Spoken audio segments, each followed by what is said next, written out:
എല്ലാവർക്കും news first മലയാളത്തിന്റെ പുതിയൊരു വീഡിയോയിലേക്ക് സ്വാഗതം. ക്രിക്കറ്റ് വാർത്തകൾ ആദ്യമേ അറിയാൻ ഈ ചാനൽ മറക്കാതെ സബ്സ്ക്രൈബ് ചെയ്യുക. ഇന്ത്യൻ ക്രിക്കറ്റ് പ്രേമികൾ കാത്തിരിക്കുന്ന ഇന്ത്യയുടെ വേൾഡ് കപ്പിലെ ആദ്യ മത്സരം അത് നാളെയാണ്. അയർലൻഡ് ആണ് ഇന്ത്യയുടെ എതിരാളികൾ. രാത്രി 8 മണി മുതൽ ന്യൂയോർക്കിൽ വച്ചാണ് ഈ തീപാറും പോരാട്ടം നടക്കാൻ പോകുന്നത്. ഇപ്പോഴിതാ അയർലൻഡിനെതിരെയുള്ള മത്സരത്തിന് മുന്നോടിയായി ഇന്ത്യ പ്രാക്ടീസ് മാച്ച് കളിച്ചിരിക്കുകയാണ്.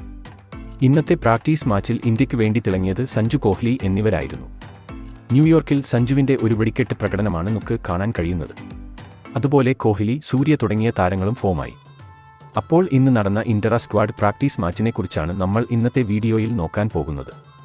ആദ്യ സന്നാഹ മത്സരം തന്നെ ബംഗ്ലാദേശിനെ പരാജയപ്പെടുത്തി മാസ് ആയിട്ടാണ് ഇന്ത്യ തങ്ങളുടെ ആദ്യ മത്സരം കളിക്കാൻ ഇറങ്ങുന്നത്. രോഹിത്, കോഹ്ലി, സഞ്ജു, സൂര്യ തുടങ്ങി എല്ലാ താരങ്ങളും ഇന്ത്യൻ നിരയിൽ ഫോമാണ്. അതാണ് ഇന്ത്യയുടെ കരുത്ത്. വേൾഡ് കപ്പിൽ തങ്ങളുടെ ആദ്യ മത്സരം കളിക്കാനായി ഇന്ത്യ നാളെ ഇറങ്ങുകയാണ്. ആദ്യ മത്സരം തന്നെ ജയിച്ച് 2 പോയിന്റ് നേടാൻ ആയിരിക്കും ഇന്ത്യയുടെ പദ്ധതി. ഇന്ത്യയുടെ എതിരാളികൾ അയർലൻഡ് ആയതുകൊണ്ട് തന്നെ ഇന്ത്യയ്ക്ക് വിജയം ഉറപ്പാണ്. അതുപോലെ സൂപ്പർ താരങ്ങളായ സഞ്ജു, കോഹ്ലി എന്നിവർ ഇന്ത്യയുടെ നാളത്തെ ടീമിൽ ഉണ്ടാകുമെന്നാണ് ഇപ്പോൾ പുറത്തുവരുന്ന റിപ്പോർട്ട്. കാരണം ഇന്നത്തെ പ്രാക്ടീസ് മാച്ചിൽ സഞ്ജു തകർപ്പൻ പ്രകടനമാണ് പുറത്തെടുത്തത്.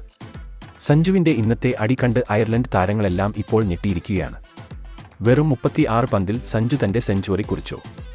സഞ്ജുവിന് മികച്ച പിന്തുണ നൽകി കോഹ്ലിയും ഇന്ന് മിന്നിത്തിളങ്ങി. മൊത്തത്തിൽ ഇന്ത്യയുടെ ഒരു വെടിക്കെട്ട് പ്രകടനത്തിനാണ് നമ്മൾ ഇന്ന് ന്യൂയോർക്കിൽ സാക്ഷ്യം വഹിച്ചത്. ഇന്ത്യയുടെ ഈ മിന്നും ഫോം വരുന്ന മത്സരങ്ങളിലും തുടരാൻ സാധിച്ചാൽ ഇന്ത്യ ലോകകപ്പ് നേടുമെന്ന് ഉറപ്പാണ്. ബൗളിംഗിൽ അർഷദീപ് സിംഗ്, ബുംറ എന്നിവർ 3 വിക്കറ്റ് വീതം നേടി തിളങ്ങി. നാളത്തെ ഇന്ത്യയുടെ എതിരാളികൾ അയർലൻഡ് ആയതുകൊണ്ട് തന്നെ ഇന്ത്യൻ ആരാധകർക്ക് പേടിക്കാനില്ല. കാരണം അയർലൻഡ് ടീം ദുർബലമാണ്. നാളത്തെ മത്സരത്തിലും സഞ്ജുവിന്റെ ഒരു വെടിക്കെട്ട് പ്രകടനത്തിനായാണ് മലയാളി ആരാധകർ കാത്തിരിക്കുന്നത്. സഞ്ജുവും കോഹ്ലിയും ഇന്ത്യൻ ടീമിലേക്ക് തിരിച്ചെത്തിയത് കൊണ്ട് തന്നെ ഇന്ത്യക്ക് ഇനി പേടിക്കാനില്ല. നാളത്തെ മത്സരത്തിലും ഇന്ത്യയുടെ തുറുപ്പ് ചീട്ട് അത് സഞ്ജു, കോഹ്ലി എന്നിവർ തന്നെയായിരിക്കും. ഇരുവരും ഫോം ആയാൽ ആദ്യ മത്സരത്തിൽ തന്നെ ഇന്ത്യ റെക്കോർഡ് വിജയം സ്വന്തമാക്കും എന്ന് ഉറപ്പാണ്. രോഹിത്തിനൊപ്പം കോഹ്ലി ഓപ്പണിംഗിൽ ഇറങ്ങുമ്പോൾ 3-ാം നമ്പരിൽ ആയിരിക്കും സഞ്ജു കളിക്കാൻ പോകുന്നത്. അപ്പോൾ അയർലൻഡിനെതിരെ നാളെ ഇന്ത്യ റെക്കോർഡ് വിജയം സ്വന്തമാക്കുമോ? ഇതിനെക്കുറിച്ചുള്ള നിങ്ങളുടെ അഭിപ്രായം താഴെ കമന്റ് ചെയ്യുക. അപ്പോൾ ഇതുപോലെ ക്രിക്കറ്റ് വാർത്തകൾക്കായി ഈ ചാനൽ മറക്കാതെ സബ്സ്ക്രൈബ് ചെയ്യുക.